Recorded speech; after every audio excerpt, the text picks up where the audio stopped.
Hello viewers, welcome back to the course on matrix computation and its application. So in the previous lecture we have just discussed about the complex vector space. So today we are going to use the inner product, that how we can define the inner product for the inner product on the complex vector space. So let's do that one. So in the previous lecture we have discussed that suppose we have a vector space that is V. So we are talking about the nth dimensional vector space that we are defining on the complex number. So it is a complex vector space of n dimension. Now we want to define the inner product over this vector space. So how we can define is that, so let's complex inner product. Now let I take two vectors u and v belongs to Cn. So it is a Cn means I am just taking the field as a complex number. So we can remove this one. So we are talking about the field that is a complex number. So u and v belongs to Cn, then and if k be any scalar. So k be any scalar means k I am taking belongs to the complex number C, then the complex Euclidean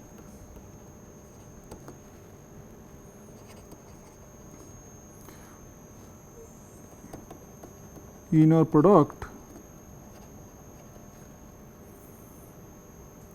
So the complex Euclidean inner product is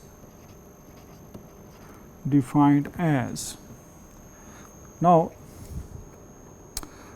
so we define the inner product as u v by this sign.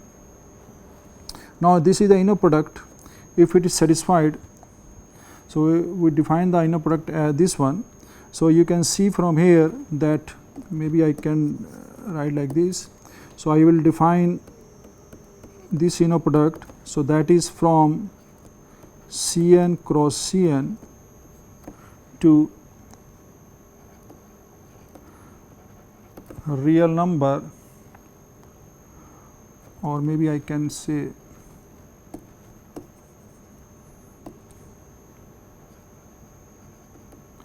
complex number, set of complex number.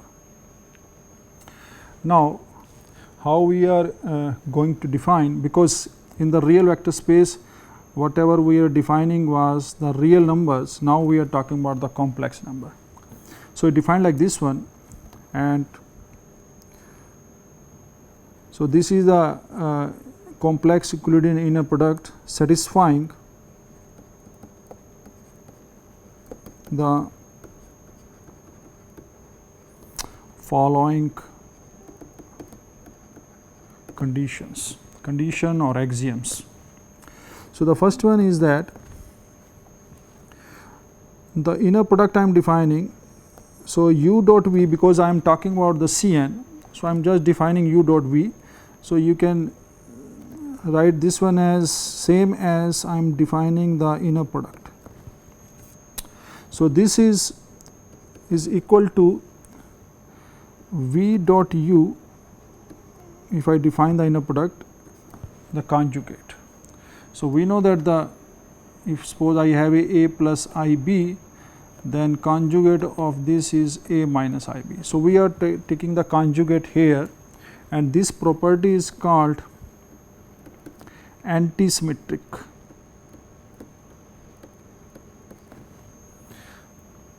In the real vector space it was symmetric, but here we are defining the anti-symmetric. Second one is that we take a scalar Ka, Ku and V then this is equal to K inner product V,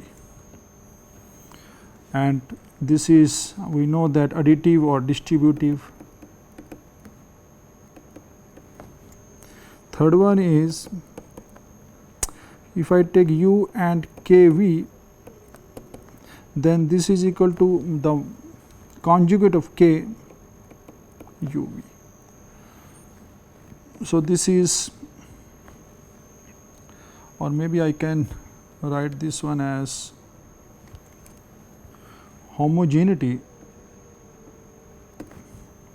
and this is anti-homogeneity. The fourth one is U plus V, and suppose I have a W, then this should be equal to UW plus VW. So, this is called basically distributive.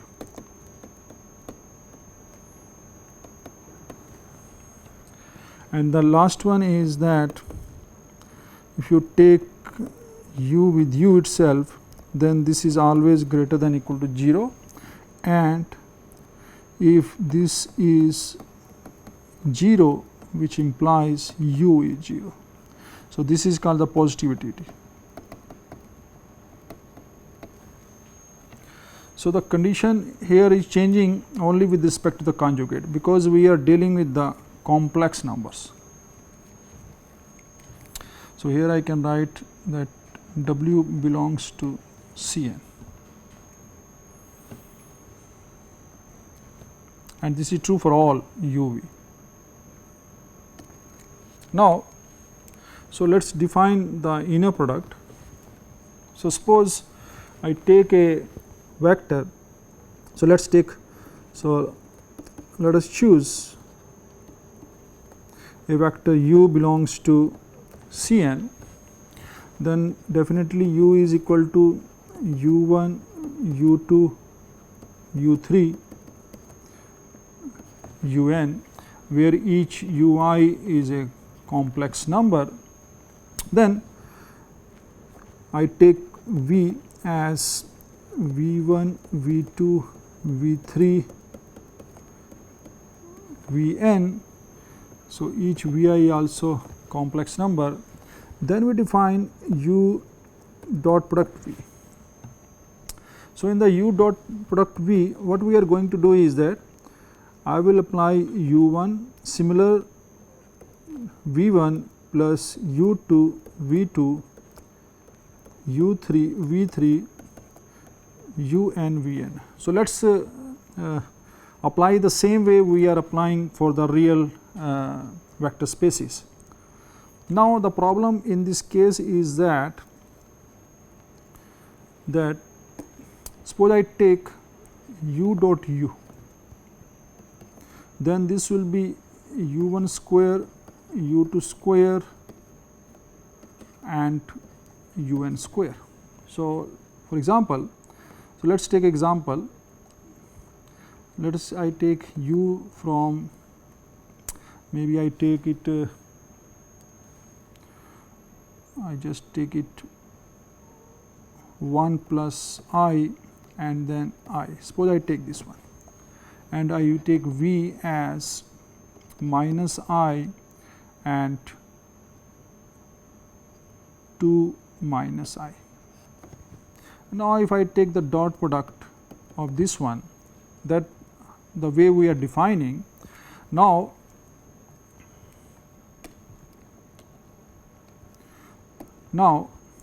if I take U dot product U and if I write like this one, then it is giving us that I should have a U1 square plus U2 square this way. Now, from here if you see, it will be 1 plus I whole square plus I square, and this is giving me 1 plus I square plus 2I and plus I square, and I square we know it is minus 1. So, from here we will get, so this will become minus 1 plus 2I. It means, 1 plus I whole square plus 2I plus I square, and I square we know it is minus 1. So, from here we will get, so this will become minus 1 plus 2I. It means, 1 plus I whole square plus 2I plus I square, and I square we know it is minus 1 plus 2I. It means this is, if you represent, this is giving you the length, and that length is coming a complex number, which is not possible, because the complex the length should be a real number. So, it is, I can write that not possible. So, for this one what we need to do is that we need to redefine the dot product dot or inner product. So, what I do, I will define u dot v, or maybe uv here I am defining, because we are dealing with Cn.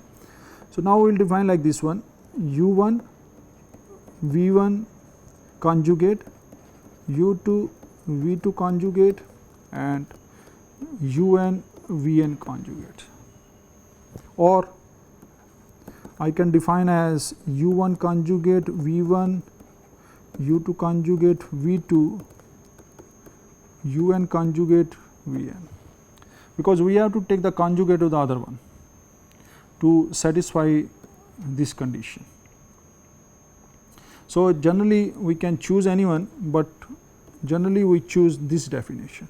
So, this definition we are going to deal with, but both are same. Now, this can be verified from here. Now, if I use this one, then so this is wrong way.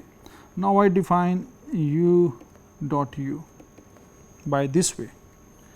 So, what I am going to do is that I am going to take u1 into u1 bar, u2 into u2 bar, bar means conjugate.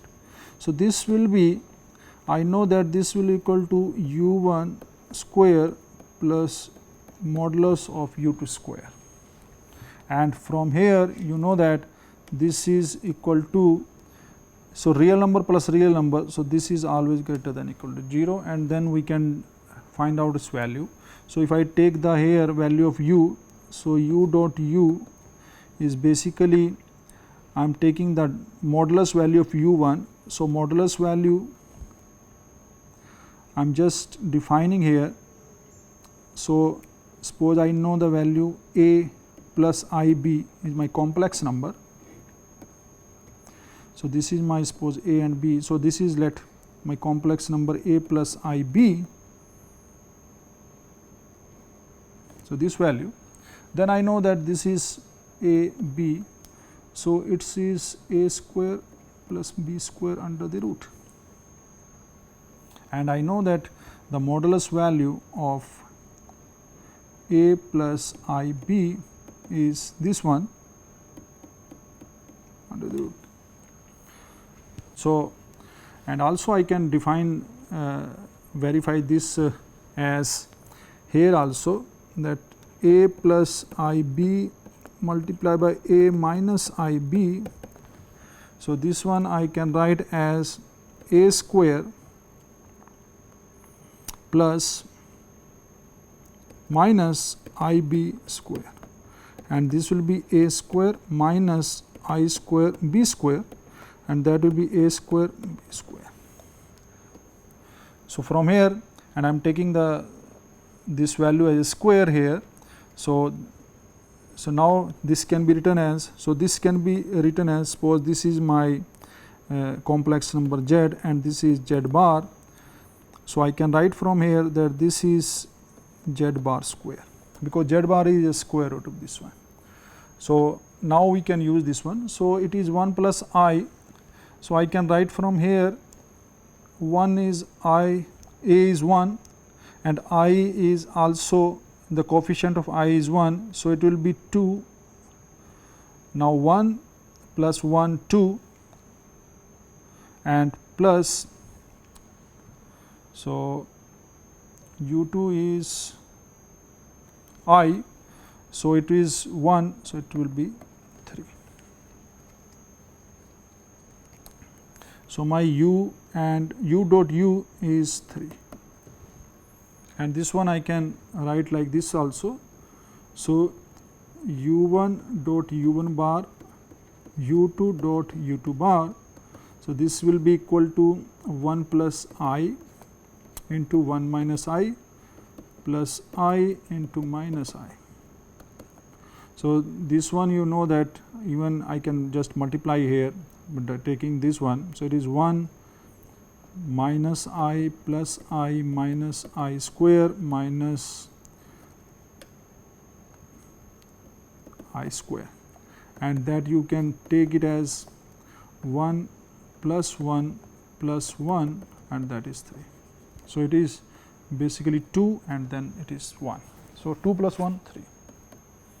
So, now from here you can find out this dot product in this way, and that works fine. So, this is the change we have done in the inner product. So, it means that for u dot v I can define as, so now if I want to define in the matrix form, so I can define as u transpose v bar, or maybe I can also define u bar transpose v, and this is also sometime can be written as u star v, because star u star I know that this is equal to conjugate transpose or transpose conjugate, they are same. So, I can define any of this one, all will be giving the same values, because you can define the same way here and you getting the same value. So, this one is our inner product in this case, and I have my u and v. So, u if I take 1 plus I and I, and v is minus I 2 minus I,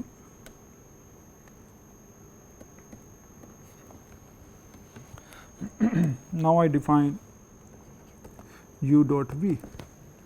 So, this is I am just defining as transpose, or maybe I just take it u dot v as, so this is my u1 v1 bar, u2 v2 bar.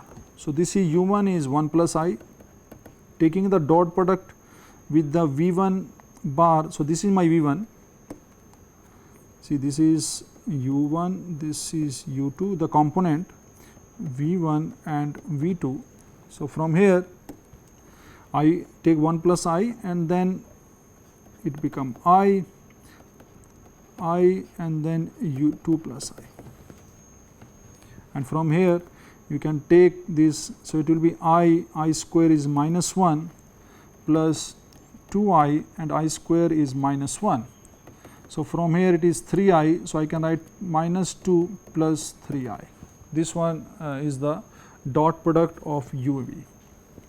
So, and this one I can write as u transpose v bar. So, we have taken this value, or maybe I can define this as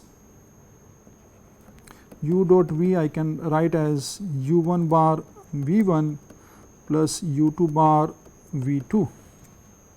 So, from here if you see, it will be 1 minus I into minus I plus minus I and 2 minus I. So, it is minus 1 minus I and plus I square minus 2I, and this will be plus I square. Now, from here it is I square and I square. So, minus 1 and minus 1 minus 2 minus 3I. So, if you see from here, I have taken in this form. Now, it is coming like this one, but using anti-symmetry property that shows that u v, if you take the dot product, that is equal to V u this one. So, u dot V I have taken with the definition, and we have taken this is the definition. So, that is our definition. So, it is minus 2 plus 3 I. I just change this one. So, it becomes u V dot product conjugate. So, if you take this one, is a minus 3 I. Okay, so, one definition we have to take, and that definition is this one. The same way I can define here, maybe we can check with the, so I can define from here. So, it becomes basically this can be written as u conjugate transpose V, this one. So, using the anti-symmetric, this will be same. So, this way we can define the inner product in the set of complex in the complex vector space. Now, so after doing this one, now we want to check whether it is satisfying all these properties or not. So, all the other properties are okay. Anti-symmetric we have just seen, this is we have already seen in the case of real number also. The only thing we have changed is this one. So, it is anti-homogeneity. So, this property we can check in this case also. Now, we have defined that u and kV. So, if I take this one for any u and v belongs to Cn and k belongs to the complex number. So, then I can write this as my ui k vi conjugate I from 1 to n, and now I can take my k conjugate out of this sum. So, this will be ui vi this one, and that can be written as uv. So, that is why this conjugate of the scalar will come out in this one. So, that is the only property we need to satisfy for the in the case of complex vector spaces, and the anti-symmetric we have already done. All other properties are same and we can verify ourselves. So, after doing this one, so I will define the inner product. So, let us take the help of inner product to check whether two matrices are orthogonal to each other or not. Now, before that one I will define the inner product. So, let us define the inner product.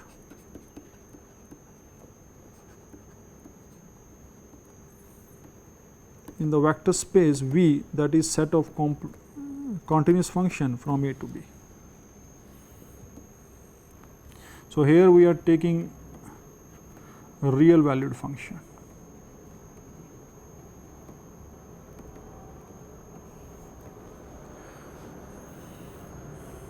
So, we are dealing with only real numbers.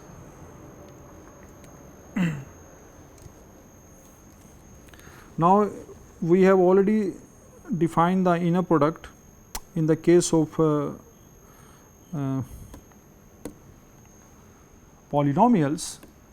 Yeah, so here we have defined the inner product in the case of complex in this case of continuous function, and then we have defined this one. So, we have already defined. Then what I am going to do is that I will use this to find out that how we can say that two continuous functions are orthogonal to each other or not.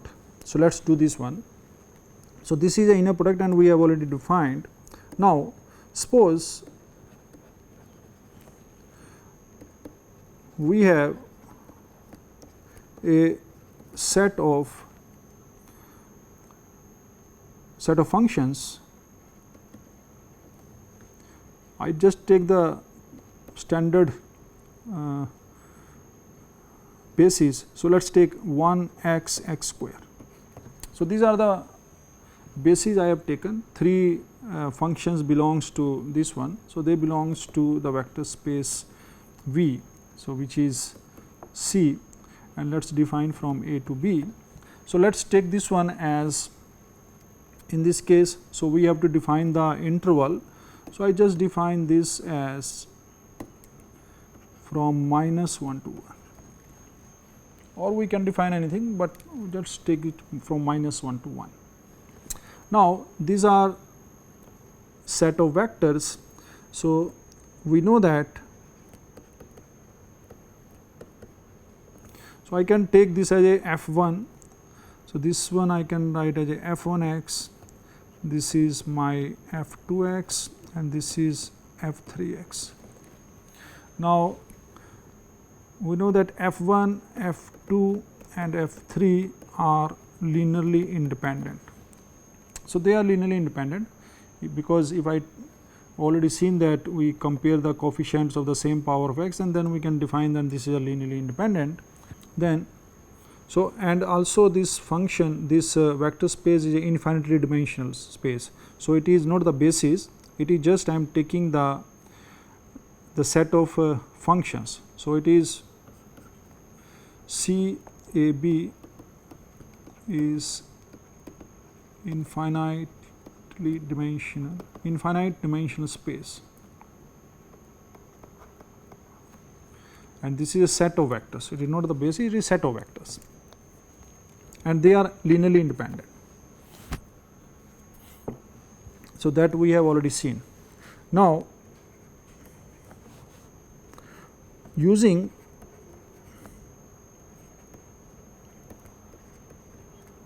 Gram-Schmidt process,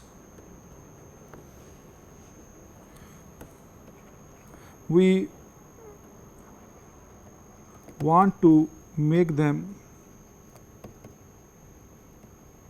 orthogonal. So, this one we want to make it orthogonal. So, this is a Gram-Schmidt process.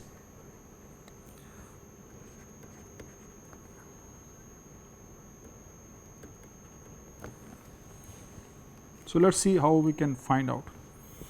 So, we are making them orthogonal, not the orthonormal. So, let us do that one. So, the step 1. Now, first before that one, we need to define the inner product. So, the inner product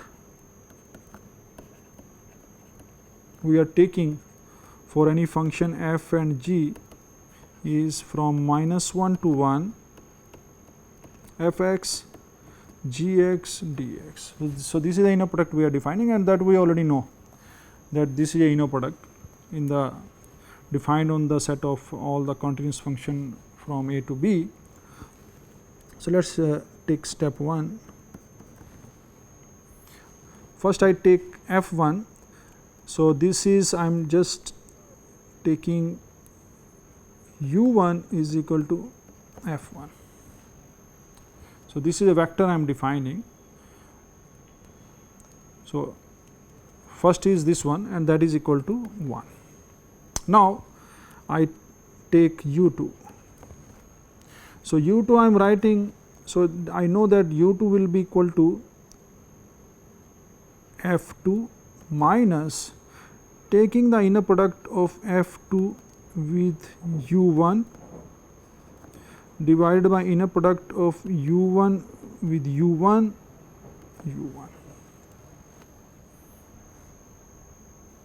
So, by the Gram-Schmidt process we already know that this is the way we can define u2. Now, from here first I need to define what is my f2 u1 inner product. So, I am taking from -1 to 1. So, f2 is x and u1 is 1. So, it will be only dx, and from here I know that this is a odd function defined from -1 to 1. So, it is just a line. So, it is odd function, this and this will be opposite sign. So, its value will be 0. So, this dot product is 0, it means that both F2 and U1 are already orthogonal to each other, and also if I want to see U1 taking the dot product with U1 inner product. So, this is I am defining from -1 to 1. So, U1 is 1, so it will be just dx, and this is my x 1 and -1. So, it will be 1 plus 1, that will be 2. Okay. So, from here, but this thing is already 0. So, it means from here I can write my u2 is f2, f2 is my x, and this thing is already 0. So, this is my u2 only. So, u1 into u1 is 2 and u2 is just x. So, let us see what is u2 taking the inner product. So, inner product is -1 to 1. So, u2 is x. So, it will be x into x. So, it will be x square, and now it will be x cube by 3 from -1 to 1. So, it will be 3, and x cube is 1 plus 1. So, it will be 2 by 3.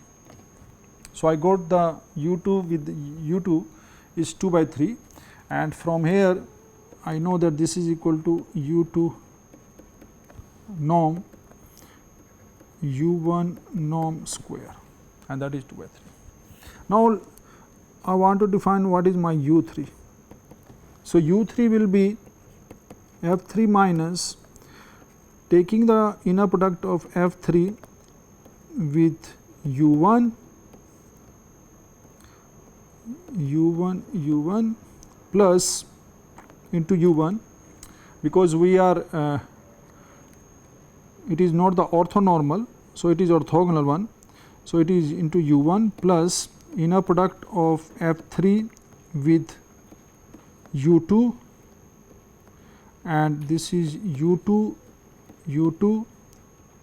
and this is my u2. So, this is my inner product we have defined. Now, we are taking f3 with u1. So, I need to define first what is f3 with u1. So, it is from -1 to 1, and f3 is x square and u1 is 1. So, it is f3 is x square and u1 is 1. So, it will be x square dx. So, it is a even function that we already know. So, I can write from here. So, this is equal to basically 1 by 3 x cube minus 1 1, and I can write from here that this will be 2 by 3. I want to define what is f3 u2. f3 u2. So, this is from -1 to 1. f3 is x square, f3 is x square, and u2 is x. So, into x dx. So, u2 is x. So, it is -1 to 1, it is x cube dx, and its value will be 0 because it is odd function. So, I can take, if I take the integration, its value will be 0. Now, so from here, once we get this value, I get my u3 as f3 is x square minus, so this one I can write 2 by 3 f3 u1. So, f3 u1 is 2 by 3. Now, divided by u1. So, u1 I know its magnitude is 2. So, it is 2 into u1. So, u1 is 1. So, I just write into 1 plus, now f3 u2 is 0. So, it is be 0, and from here I get my x square minus 1 by 3. So, this is I get. So, from here I get orthogonal vectors or functions in this case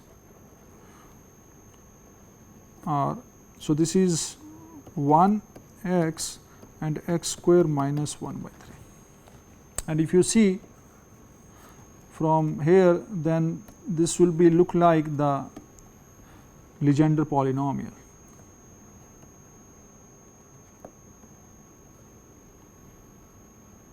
Legendre's polynomials.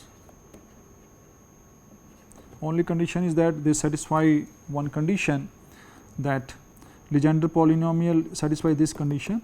So, from here we can write this as it is satisfying this one, only the problem is coming here 1 minus 1 by 3.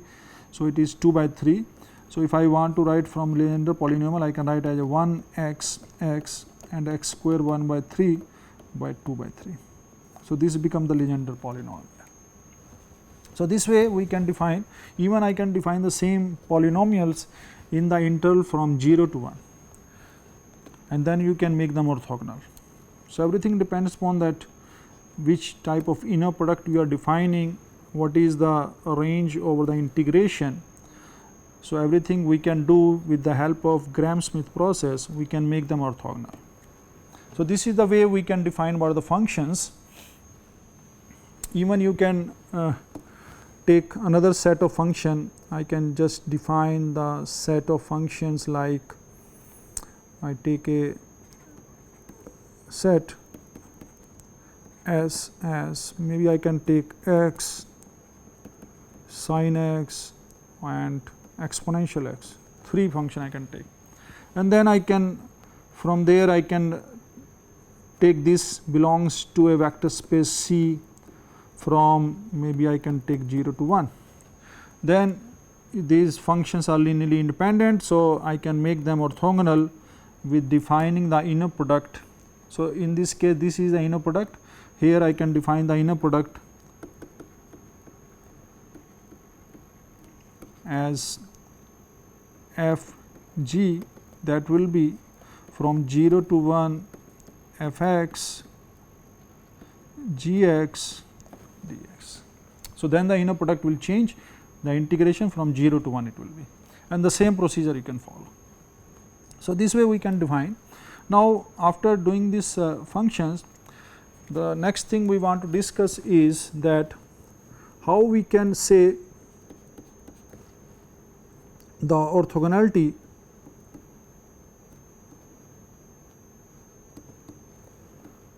in the space of, in the vector space of matrices.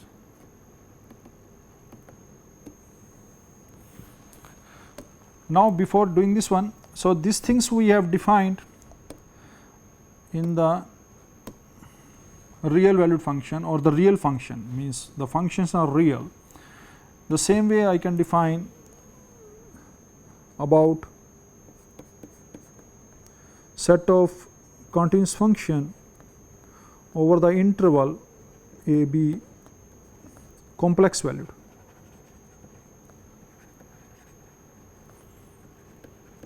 Function or complex functions, means I can define the function f x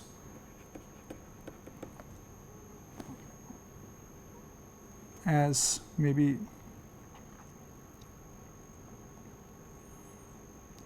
I can define it as 2 plus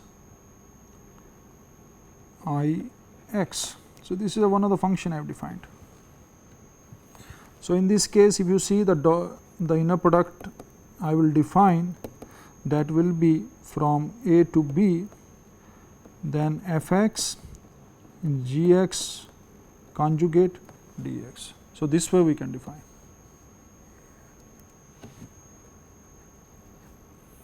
So, this will be the inner product we can define when we are dealing with the complex functions. Now, we define the orthogonality in the case of vector spaces of matrices, that we have already seen. Now, suppose we take a vector space V of M 2 cross 2. So, I am taking the 2 cross 2 matrix just for the example. Now, let us take I take a matrix A as 1 0 1 1 and the another matrix B I am taking, that is 1 2 1 0. Suppose I am taking this matrix. So, this 2 matrix belongs to this set. Now, the matrices A and B are linearly independent. So, that we already know, or maybe we can verify by just taking the linear combination 1 0 1 1 plus B 1 2 1 0 because this A and B are the scalars, real numbers. So, these are the scalars, and that I put equal to 0 matrix because we are taking the linear combination, and from here you can see that I can define my A plus B is equal to 0, then B is 2B is equal to 0, A plus B is equal to 0 and A is equal to 0. So, this is all satisfied when we take A is equal to 0 and B is equal to 0. So, they are linearly independent. Now, we want to make A and B orthogonal. So, this one I want to do. I am just taken the 2 matrices, and then the same procedure we can extend for 3 matrices, 4 matrices, n dimensional, any n number of matrices. So, this one we can do. So, now we are going to using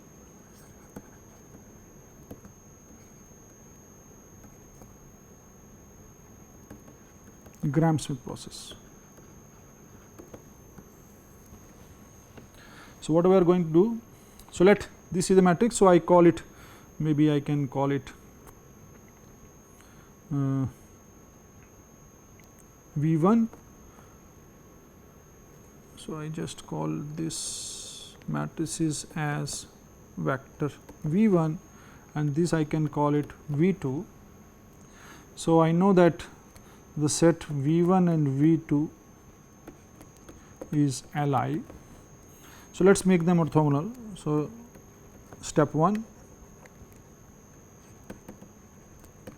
So, but before that I know that the inner product between the matrices A and B is trace of A transpose B, that we already know. So, I am using this inner product. So, step 1 is that I take U1 as V1. So, I am making them orthogonal, not the orthonormal. So, just does not matter whether they are normalized or not. So, I take U1 as V1. Now, step 2,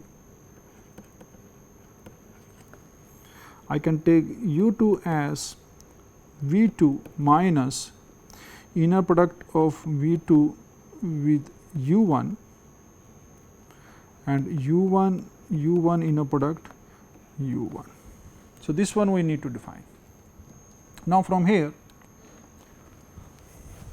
I want to find what is this V2 taking the inner product with U1. So, this one we need to define. So, that will be equal to trace of the matrix V2 transpose U1, that is equal to, I am taking the trace.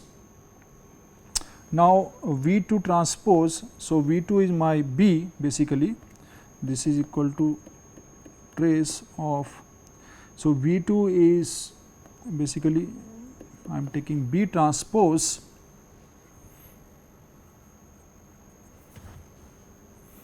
and u1 is v1 basically. So, it is basically I am finding this value. Now, from here this is equal to, so B transpose is 1 2 1 0 and A is 1 0 1 1, and from here I can take my trace as, so I am just multiplying here. So, it will be 2 1, it is 1 into 2 and this is 0 and 0. So, it will be 0 and from here I get the value 2. So, this is my trace that is coming 2 in this case. Okay. So, after doing this one, I want to take what is my u1 with u1. So, I want to define, so basically I am taking the square, a norm of this one. So, this is trace of u1 transpose u1, and that we already know that this is equal to the square of all the elements of u1. u1 is basically v1. So, it is 1 plus 1 plus 1, that is 3. So, from this condition I can take my u2 is, v2 is b. So, it is 1 2 1 0. So, I can write it is 1 2 1 0 minus,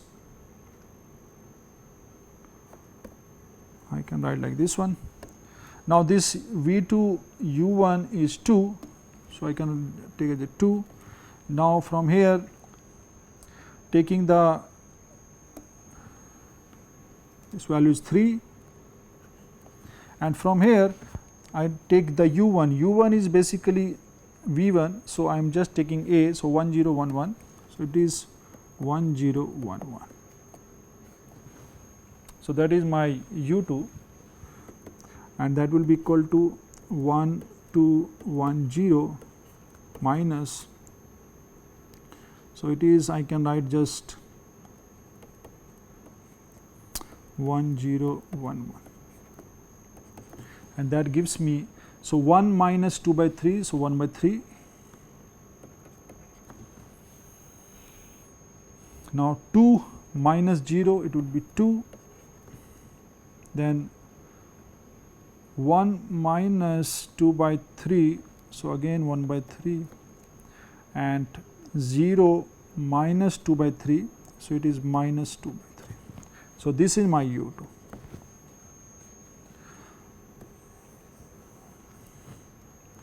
So, I have already seen that u1 is my v1 and then u2 is my this one, and you can also verify from here that if I take u1 u2 dot product.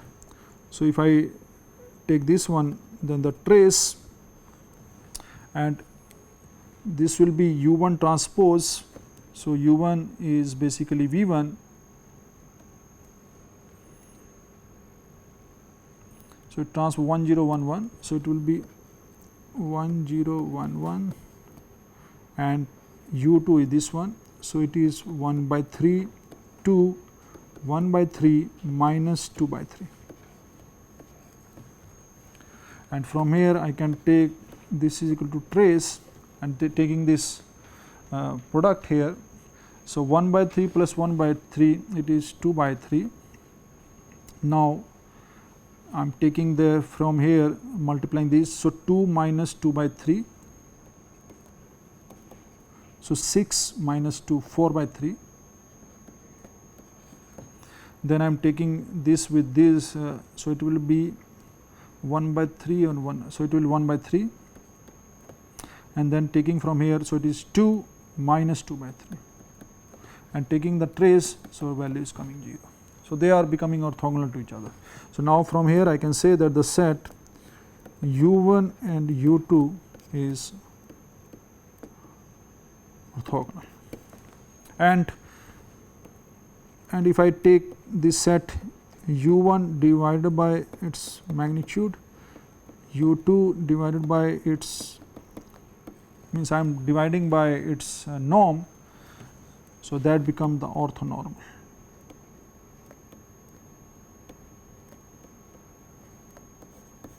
So, using the concept of inner product and the Gram-Smith process, we can take any vector, it may be a function or it may be a matrix. Using the inner product, we can define them, and then we can use the Gram-Smith process to orthogonalize them.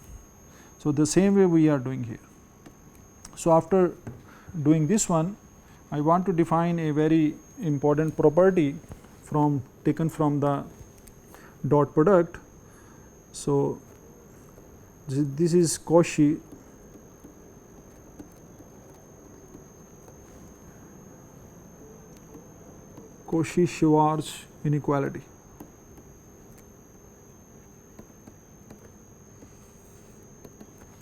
So, this is we are defining in the Rn. So, in the Rn we know that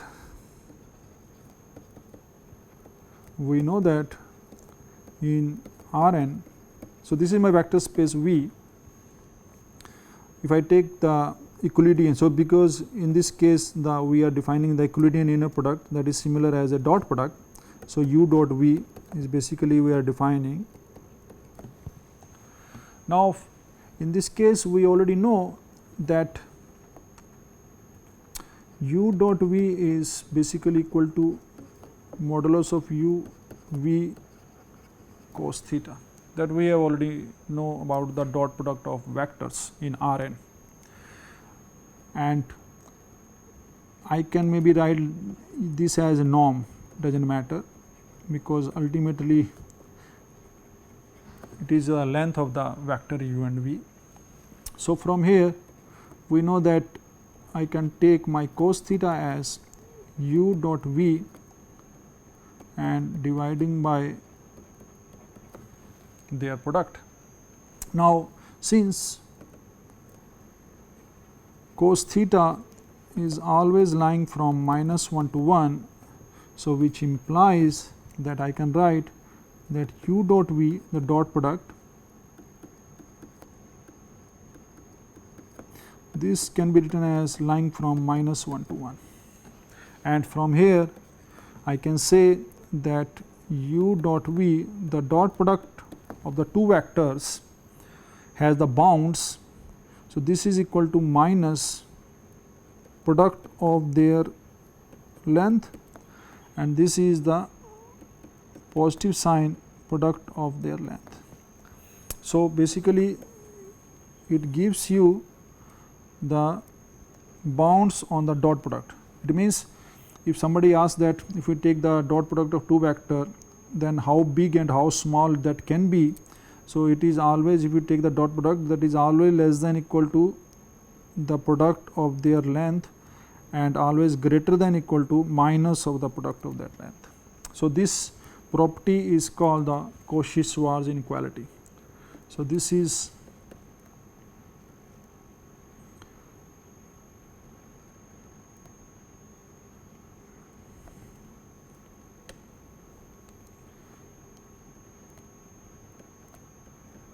Cauchy-Schwarz inequality.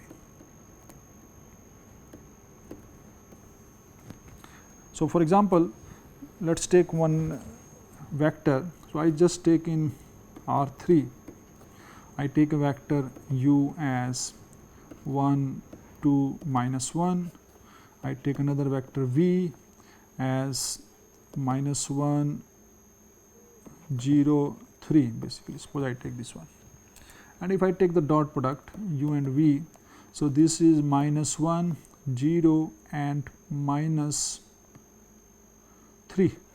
just taking the dot product. So, it is -4. And now, if I take norm of u, so norm of u is 1 plus 4 plus 1 under the root, so that is root 6, and this is 1 plus 9 root. So from here we can say that u dot v, now if I take the dot product of this one, so it will be 6 into 10, 60, and this will be minus 60, and you know that 60 is basically less than 8 and greater than 7, so it is approximately 7 point something, and u and v is minus 7 point something, so u and v is coming minus 4. So it is satisfying that this is, in this case it is less than minus 4, greater than minus 7 and less than 7. So this is satisfying. So from here we know that this inequality is satisfying. So this one we can find from any vectors with the help of this Cauchy-Schwarz inequality. So this is very important inequality in the case of inner product space. So based on this one, I can define the same Cauchy-Schwarz inequality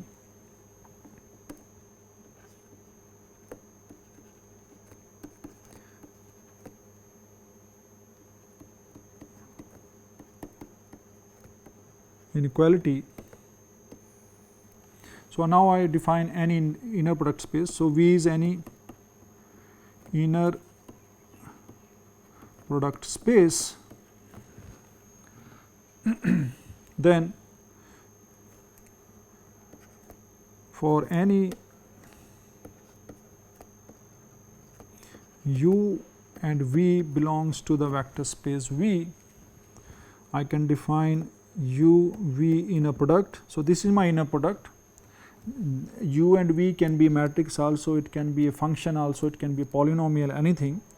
So then this is always, I can write as minus of norm of u into norm of v, norm of u and norm of v. So this is the same way we can define. So this is the Cauchy-Schwarz inequality in the vector space, that is inner product space, having any inner product.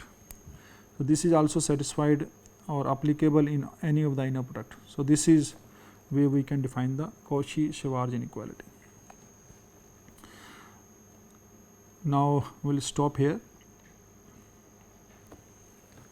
So in the today's lecture we have discussed that how we can define two functions or maybe two matrices orthogonal, and with the help of the Gram-Schmidt process we have shown that if we have a set of linearly independent vectors in terms of functions or matrices, then we can make them orthogonal using the Gram-Schmidt process.